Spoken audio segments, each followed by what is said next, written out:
যারা শুধু আদেশ মানে নিষেধ বর্জন করে না, তাদের শাস্তি সম্পর্কে আল্লাহ পাক কোরআনে কি বলেছেন শুনুন। সূরা বাকারার 85 এবং 86 নম্বর আয়াতে আল্লাহ পাক বলেছেন, আফাতুমিনুনা বিবা'দিল কিতাবি ওয়া তাকফুরুনা বিবা'দ। তবে কি তোমরা কোরআনের কিছু অংশ মানো আর কিছু অংশকে মানো না?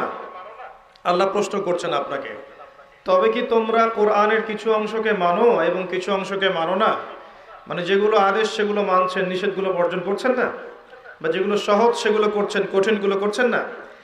এমন যদি আদর্শ থাকে, আকীদা থাকে, আল্লাহ বলছেন ফামা জাযাউ মান ইয়াফআলু যালিক ইল্লা খিজিউন ফিল হায়াতিদ দুনিয়া। যারা কোরআনের কিছু অংশ মানবে, কিছু অংশ মানবে না, তাদের জাযা হচ্ছে এই দুনিয়ার জীবনেই আমি তাদেরকে লাঞ্ছিত করে দিব। নাউযুবিল্লাহ।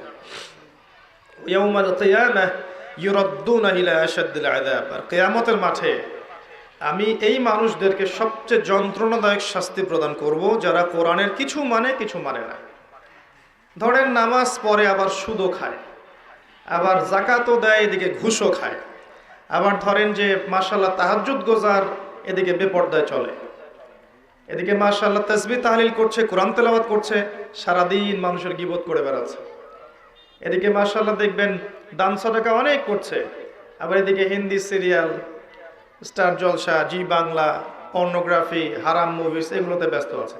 মানে এক কথায় কিছু কিছু মানে আর কিছু কিছু মানে না। এমন আদর্শ যারা লালন করবে, এদের শাস্তি হচ্ছে দুনিয়াতে আল্লাহ পাক লাঞ্ছিত করে দিবেন, নাউযুবিল্লাহ। আর পরকালে মর্মান্তিক শাস্তি মানে জাহান্নামে আল্লাহ পাক জ্বালাবেন।